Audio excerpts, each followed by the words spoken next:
Friendship supreme. Friendship supreme. Finding the geek within. What's up, everybody? I'm Michael. This is Cleve. And welcome to an exciting episode of Friendship. Supreme. Where the podcast dares to ask, is your name Tattoo? Is you living on Fantasy Island right now? Dang. The quote from Saturday Night Fever, or not Saturday Night Fever, Night at the Roxbury. In case you're wondering. Deepest cut. That's easily, I think, one of the best Saturday Night Live movies. Maybe. Do you think so? Would you count Hot Rod as a Saturday Night movie? I don't think Hot Rod was I character. would not. Yeah, because So- the character wasn't. I hated MacGruber. Unpopular opinion. This week's episode is about, we're going to talk about Saturday Night Live movies. Just October 11th, they put out the Saturday Night movie. That's the name of the movie, Saturday Night.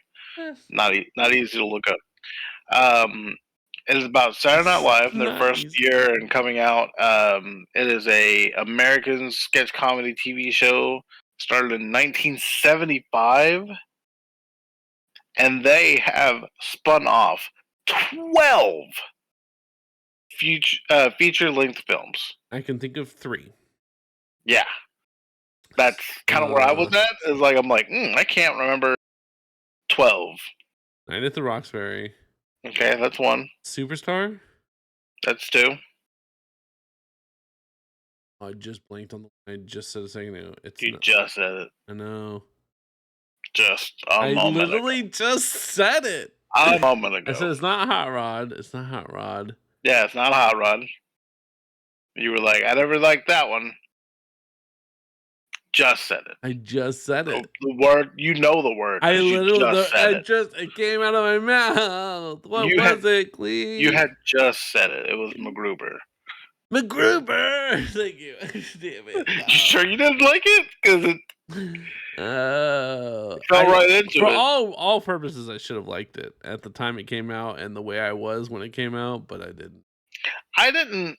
It's definitely a Will Forte movie. I don't know how much of a fan you are of him, but like it's definitely his level of comedy throughout the entire movie, which obviously makes sense.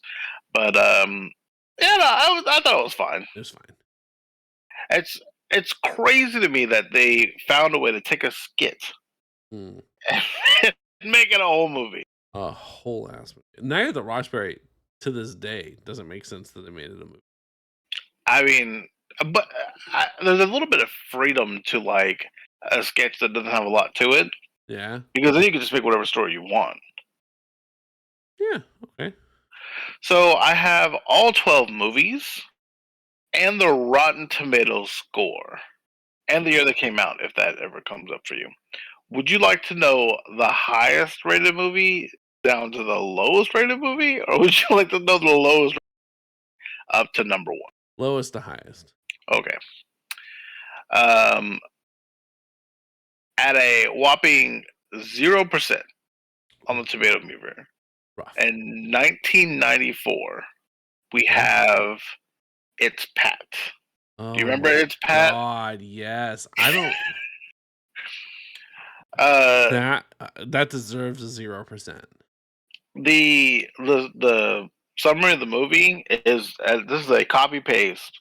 He or she character from Saturday Night Live continues to make people wonder.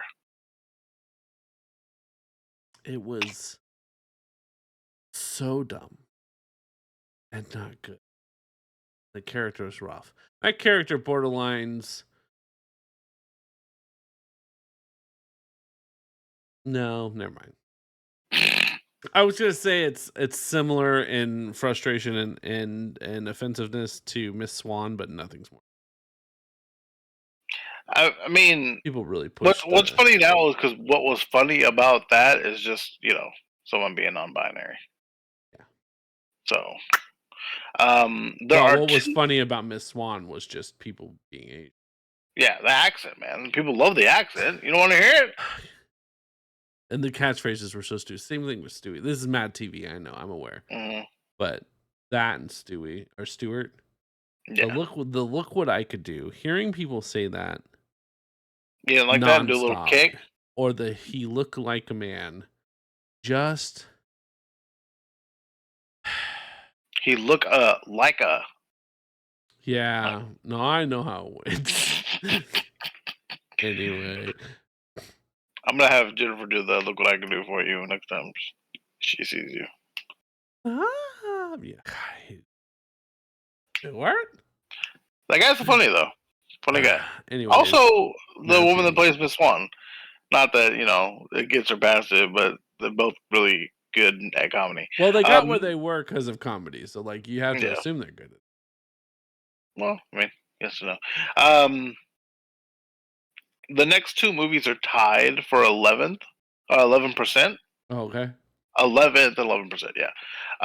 I'm going to read the one that you mentioned, and then I'll read the one that you didn't mention because you couldn't think of it. A Night at the Roxbury's Yeah. came out in 1998 at 11%. Did we do one Tomato meter, not audience. Tomato meter. Did we do one based off the man in a van down by the river? I don't think we did, right? Like The that was hell's that?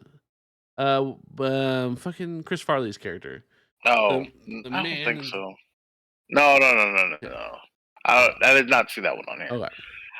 Despite being well into adulthood, brothers Doug and Steve Budabi, was that their last name? Yeah. Still live at home and work in the flower shop owned by their dad. They exist only to hit on women at discos, though they're routinely unsuccessful until a chance run-in with Richard Grieco, which was played by Richard Grieco, gets them inside a swanky Roxbury club. Mistaken for high rollers, they meet their dream women, Vivica and I'm gonna say Canby, and resolve to open a club of their own, Yeah. where the outside looks like the inside. Remember? It was so dumb. Remember when the outside looked like the Yeah. inside? Yeah. This is definitely another movie. You know what? I think all Saturday Night Live movies just don't age well. None of them. Okay, so let's set a bar here. None of them were critically viewed No, they in never were. movies as successes. Right. The highest we have here, 70%, and God help them. The best thing that Forgetting- came from Saturday Night Live was the fact that Lonely Island got more exposure. Anyways. Yeah, Is Superstar Saturday Night Live or is that Lonely Island? it is Saturday Night Live. Good for that. That's the best one. I'm confused how you thought it was Lonely Island, or any connection Not between those two. Superstar.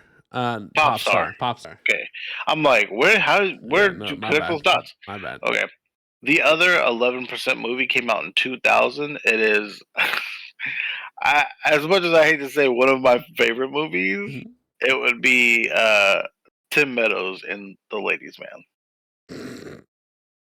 All right. After being ejected from his job for one too many vulgar and inappropriate comments, Leon unsuccessfully seeks employment from every radio station in Chicago. I don't know that I ever knew it was based in Chicago. I just not paid attention. He receives a mysterious letter from his true love asking him to return to her. He just has to figure out who she is. This movie is where I got one of maybe my favorite pickup lines. Is your old daddy a meat burglar? Because he looks like it took two fine hams, put them down the back of your dress.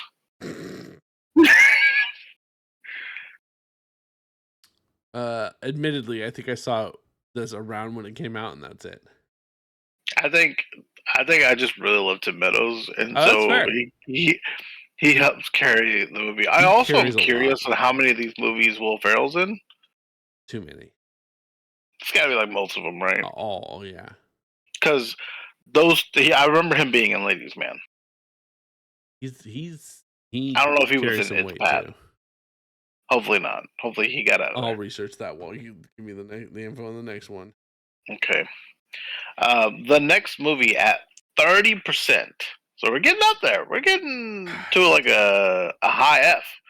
I had to see Pat because I clicked on it. This is on me. Yep. Going.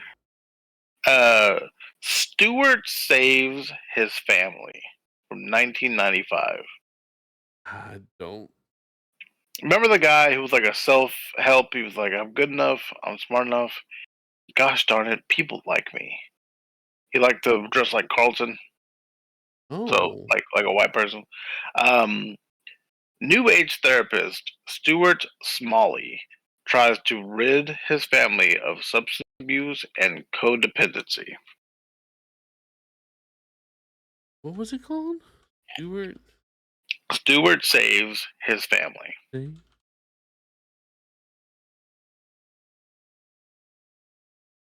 I know that actor. Maybe. I don't. None of this. Yeah, I know Al Franken. I remember the character, like the skit. I remember this. Obviously, I quoted the skit, but I don't know that I remember the movie. Yeah, no, I don't remember anything about that. It couldn't have been good because the skit wasn't the best. Right. Yeah, that's interesting. How'd that do? It wasn't great, but it was better than some apparently. I mean, it beat out Ladies Man, None of the Roxbury's, and it's Pat, but everything beats it's Pat. Everything beats it. He was not in Ladies Man, from what I can find. Who? Will Ferrell. I know he wasn't Ladies Man. Not seeing it, but that's not the one I was supposed to be looking. Oh, it's Pat. That's what I gave it. All right, what's my next one? God, he was in Superstar too. Superstar. Yeah. Came out in 1999 at 32%. Orphaned after the death of her parents and raised by her strict grandmother. Awkward Roman Catholic high school student Mary Catherine Gallagher dreams about dating popular student Sky Corrigan, Will Ferrell, and becoming a star. To achieve both goals, Mary enters the talent contest, where her competitor is Sky's girlfriend, Evian Graham. Just wasn't good either. It had some Despite funny her moments. grandmother's opposition, Mary prepares to win both the contest and Sky's affection. Look, Molly Shannon's really great. Molly Shannon is good. And as long as she was part of a joke, it was funny. Remember when Will Ferrell got to play Jesus also? Na na na na na na na na na na na na na. There's something about doing it in the wrong melody at the end that really sold the joke for me. This episode is just for old people. I know that any young people are not interested in this episode. I know that I sniffed my armpits way too many times in a very overly dramatic way. Yeah, that. Oh god! Or when she would do like a trick and knock over a bunch of fucking yeah. chairs and shit. Yeah, man, gold.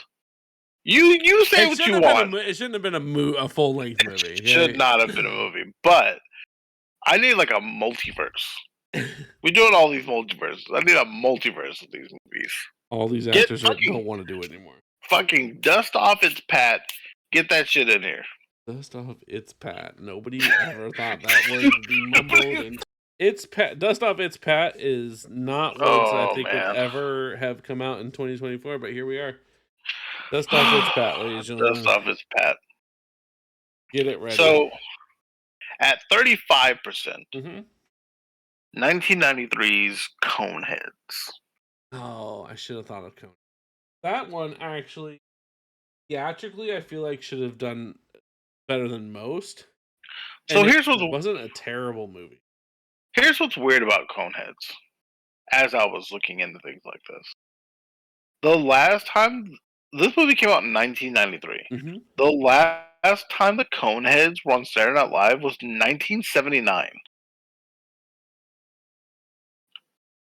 So it's weird They waited that long.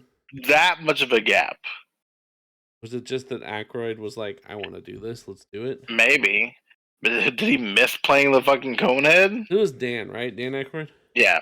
Yeah. Cone-headed extraterrestrials, Beldar, and Primat. Jane Curtis, I forgot that was her. I was gonna say it's the one that plays Find I can't remember anything else she's done other than Third Rock from the Sun. She was Yep. opposite of John Luca. Yeah, she did other things. But Yeah, yes, oh no, I'm sure she definitely did, but that's somehow that's what's locked in. Find themselves in New Jersey after a recon mission for their home planet of Remulok goes awire. Stranded, they are forced to live a typical suburban humans. Was the daughter Christina Applegate? Oh, let me see. No, it wasn't. Beldar gets a job, and daughter Connie, who was played by Michelle Burke, Okay. grows up to be a typical, if oddly shaped teenager. When INS agents start investigating the family, and Beldar receives sinister orders from Remulog, the Coneheads must decide where their alliances lie. Does it do anything for you to know that there was an animated film in Ugh. '83? No, that makes it worse, kind of. Kept it alive a little bit longer than the '70s. I do remember R.I.P. Why did his name escape me immediately? Chris Farley being the one that took her on a date to prom. Yep.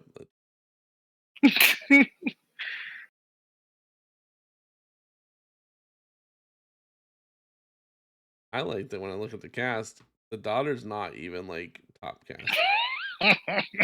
What was it? And I think Adam Sandler might have been in that one. I don't remember Will Ferrell being in it. See Will Ferrell in it. Tom Arnold was in it, uncredited. John Lovitz was in it.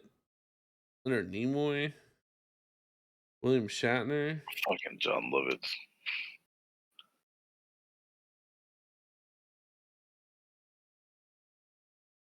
Tim Meadows was in it. God, I love Tim Meadows so much. He was known as the Athletic Cone. Just a reminder to everybody, he plays the mailman in Bob's Burgers. He does play the mail. Just because some people might not give him that credit. Ellen DeGeneres was in it. Chris Farley as Ronnie the mechanic. So just stupid. I remember like him wearing a blue suit and like having crazy hair. Again, Jason Alexander was in it. Drew Carey was in it. This had a lot of people. Adam Sandler was infected this movie. David Spade was in it. Eddie Griffin. So many people. Sinbad. Obviously, Sinbad was in it. Why wouldn't he be? Obviously, Sinbad was in it. Anyways, that's not what this is. That's me going down nostalgia lane. What do you got for me next? Coneheads was fine. This movie, 35%. This movie, it might count to you, it might not count to you. It's called Please Don't Destroy, The Treasure of Foggy Mountain. It came out in 2023 at 44%. It was a Peacock movie? Huh? It was a Peacock movie? Yeah. It looks to star the writers of Saturday Night Live who have started to show up on these later seasons. I don't know if you've ever watched Saturday Night Live ever again. Nope. And Please Don't Destroy, The Treasure of Foggy Mountain, John Goodman narrates the adventure of Ben, Martin, and John, three childhood friends turned deadbeat co-workers who fend off hairless bears, desperate park rangers, and a hypocritical cult leader. in the hopes of finding a priceless treasure, only to discover that finding the treasure is not as the easiest part of their adventure. Treasure That was the does, friendship they found along the I guess, that's what it sounds like it would be. Doesn't sound great. way. The only review I found of it was this is basically without a paddle, but just written at a faster pace. I could see that. I have nothing to say about that movie. Next movie, um, The fact that they're still making that's what you should get from this is that they're still making SNL movies to this day. yeah. Well, so that one was in 2023, but after that, it hadn't been till 2010, and then even after that, it wasn't till 2000. So it took 10 years from Ladies Man to, I'll just say MacGruber because we already mentioned MacGruber, and then 2010 to 2023 to this movie. Maybe it's because they know that they're doing it, but they're It doing wasn't working. Maybe, maybe. Here's one that I'm going to give you shit about for here in a little bit. It's going to remind you of the movie that you forgot, but it's not the movie that you should have remembered. 1998, 46%. Blues Brothers 2000. I forget that is a fucking. There's two Blues Brothers, so the other Hmm. one's the other one I forgot. Yes, yes, the one you like. I forget Yeah, that that's a SNL skit. yep. Yeah, that's on me. It is one movie that I do put up there as a highly top rated. Not 2000. 2000 was trash. 46%. Was it trash? It wasn't trash, but it just wasn't the same. This is the one where they go. They have the little kid with them, the little Macaulay Culkin looking kid, and he travels around with them. He's also become. It was fine. Yeah, I don't have to recap that one. Sounds like you remember. Uh, 2010, 48% MacGruber. In the decades since his fiance was killed, an Army Granger, Green Beret, and Navy SEAL rolled into one has sworn off fighting crime, preferring instead to rock a mullet as a man of peace. But when his sworn enemy, Dieter von Kunt, steals a nuclear warhead, Oliver Gruber and his crack team of experts are to the equal to the task of bringing the villain to justice. MacGruber. The Grouper. Just point to others real quick. The fact that John Belushi had passed by the time this one came out is I can imagine. John Belushi was so fucking anyway. But MacGruber, yeah, I think They had to you. have attributed stuff. They had to have attributed to him though in it though. I can imagine. I think I'm sure they Goodman did. ended up being the other one, huh? John Goodman ended up being in it, like kind of like shoehorning into it, and then someone else. It was the. Uh,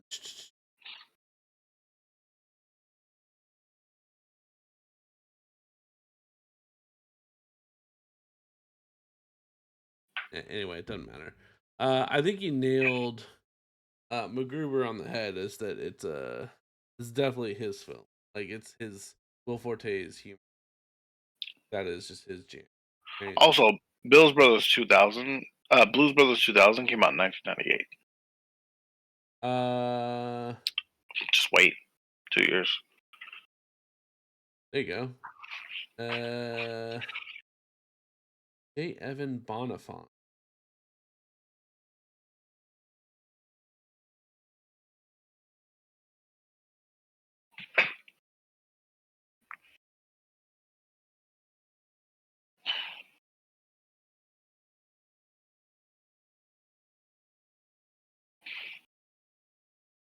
Buster. Yeah, I think he was the. He was also one of like he's on the poster. There's four Goodman, Aykroyd. What's anyway? It doesn't matter. None of this matters. You guys don't care. I'm just. I went at the Universal Studios Hollywood. I saw the kid. He Mm. was like there From MacGruber? promoting Blues Brothers 2000. Oh. I was real attached to that. Here's the other very obvious movie that you forgot. Oh shit! It's not the movie you forgot, but it is going to remind you of the movie you forgot, just like Blues Brothers did. Yeah. Wayne's World 2, 1993, 61%. We're over 50% at this point. That is definitely a skid. Wayne's World 2 might have been better to me than Wayne's, but Wayne's World 2 is when they built they had the music festival, right? Yes, Yeah, yes. So I liked that. He has a dream where Jim Morrison tells him he has to do the concert. You know what? These movies trigger random thoughts in my brain. MacGruber's is the one where that license plate, or that car, cut him off or something, and he just couldn't let go of the license plate number and was writing it down, crazy man in a spiral. This movie is the Foxy, the dun, dun, dun, dun, dun, dun, Foxy. It was such a great skit for me. The whole little scene, good stuff. Should probably watch those again. I bet they hold okay. I bet those ones hold up. I hope that he never did anything like super Michael Myers.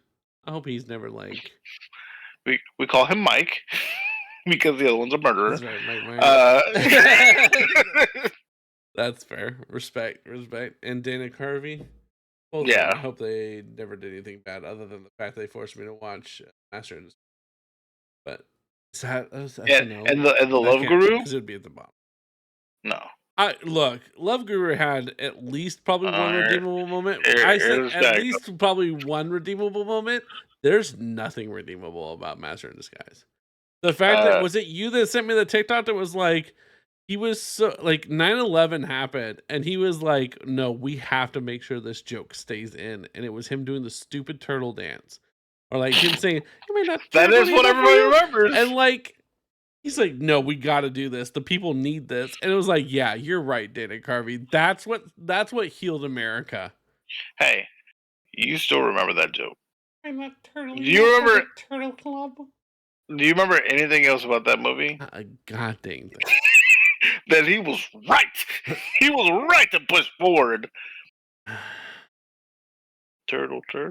We're not turtle enough for the Turtle Club. The second best movie is The Blues Brothers from 1980. It is at 70%. You want to recap what the movie's about? You remember? Yeah. Elwood. Jake gets out of Jake gets out of prison. He is.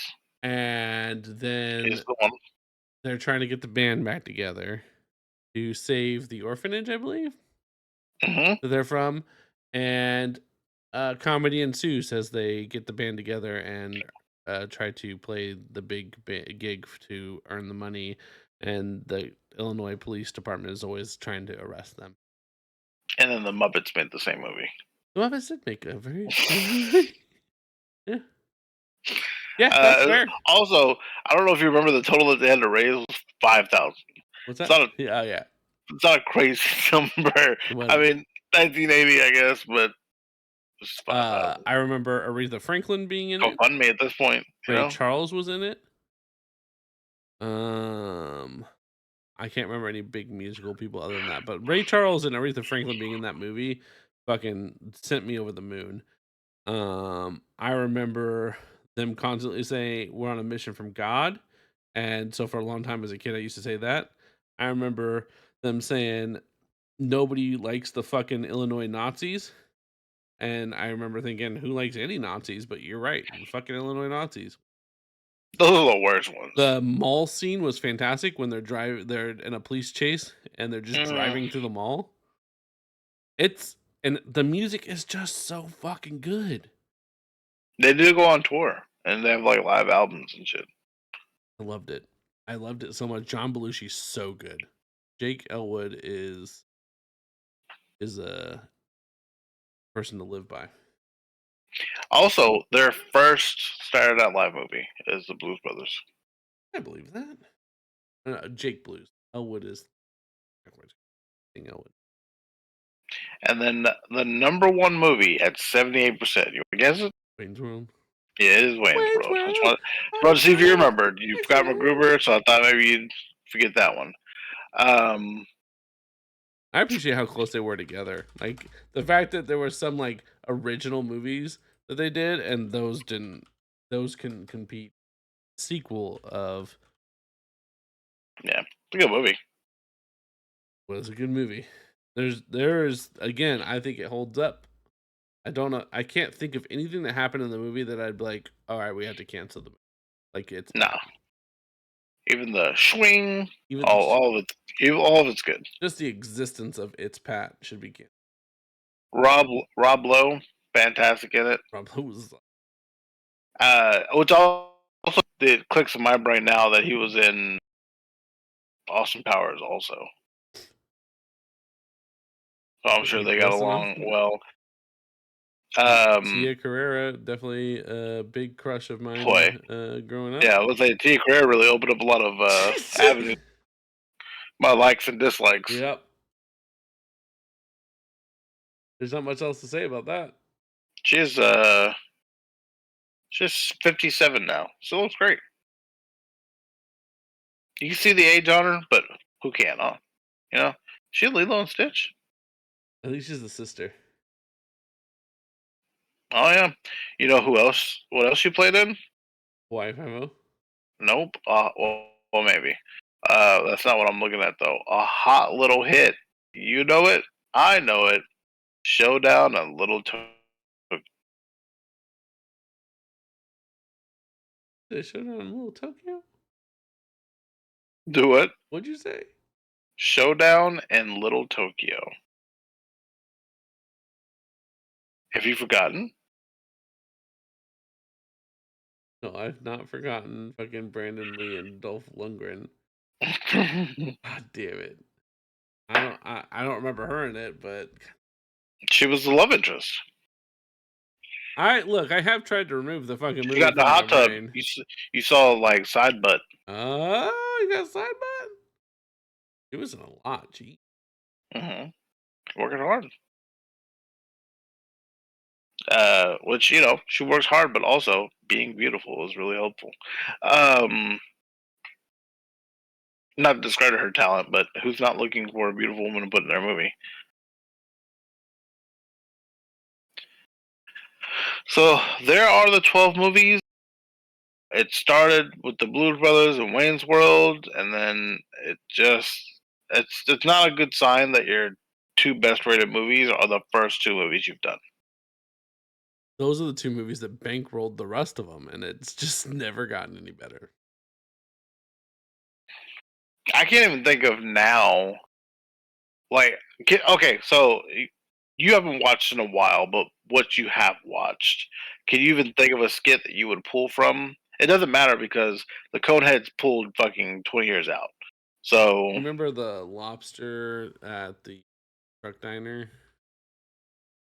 And Keenan was brought out and he had to sing. I don't think lobster. I think it was like a fucking. It wasn't a truck diner. Whatever It was what do they call them in New York? The little side stores in New York. Bodega? The sandwich shops. Yes, in the bodega. That's what it was. Yeah, I want a whole movie about that. I was thinking I wouldn't hate a whole movie of Kate McKinnon's character where she's abducted by aliens. Oh. Yeah. Okay. Yeah. It'd be rough. I don't know how we'd do it, but it'd be rough. I don't know either. Or what's up with that? I would watch a movie about that man, and then it would be a musical, and people would just try to talk to him, and he would just sing randomly. Yeah, I don't know a lot of skits that happen that I'm like that. Not a lot of skits that are happening.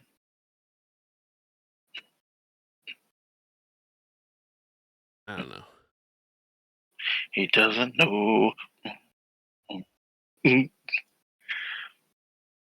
I really hate what's happening right now.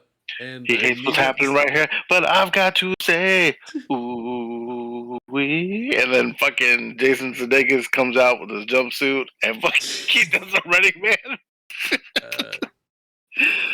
It's so good. Sometimes I just watch those ones. I like Shy Ronnie. What about that? That would be a good one. Shy Ronnie would be funny. I feel like you could make a whole movie around that. Yeah, it would be like a Mr. Bean movie. Yeah. Where he's like just not talking and getting into scenarios. Yeah, I think Shy Ronnie could be. I'd see. But it had to be played by Andy Samberg. No, yeah. I mean, you do these movies with the mindset that it's from the skit. Fair enough. You can't sell it to me with another person. I don't know, man. They could try. They did Blues Brothers 2000. And then we'll bring Adam Sandler back and be Shy Daddy. I would like to not give Adam Sandler money. He's gonna take it. You're not really gonna say so. I'd also like to keep him as far away from Andy Samberg as possible. They're like friends. We saw what happened when they did a movie. We're good. It wasn't. That's my boy. Good. Yeah. I thought you were about to start defending it. No, it wasn't good. But I watched it. I was like, yeah, it wasn't good. But like, I mean, I'll just never see it again. We did. We did an episode in where you just talked to me about the terrible things that were done in that movie. It was an Adam Sandler movie episode, but yeah, it wasn't good. But like, yeah, all right, I'll just never watch it again. Well, you know, push that in the back. Don't worry, you got Happy Gilmore 2 coming out because that's what people were clamoring for. Stop giving these people money. Or just, I miss them taking a chance on a movie. Jesus, I hate it. Be the superstars of the world and go out there and just fucking try. If it doesn't work out, that's fine. Well, these people only like money. What do you think's like a reasonable budget for a film these days? I want to say the first Blues Brothers movie had $27 million. So, but what, like right now, like what would you say is the average? Right? I just want to say that was the number for that movie. Mm-hmm. So it could only be crazy from there. Because if you gave me $27 million, I think I could make you a movie. Okay. So the reason I asked you this, you liked Godzilla -1, right? You saw, I'm pretty sure you saw it. And like, fantastic. It was a really good movie. Mm-hmm. $15 million was their budget. So good. So there's no fucking excuse. Make an effort. Jump out on a limb. I don't know. Do something. All right, guys. I've been Mike. This is Cleve, and are you happy to see me, or is that a banana in your pocket? That's a banana in my pocket. That's from It's Pat. Oh, that's a good joke. It's Pat. It was like he that's hugged. A good joke. He hugged Pat and was like, "I felt something," and then Pat goes, "It's a banana." That's the voice Pat does. Because you don't know. I hate this segment. You don't know what it is. It's Pat.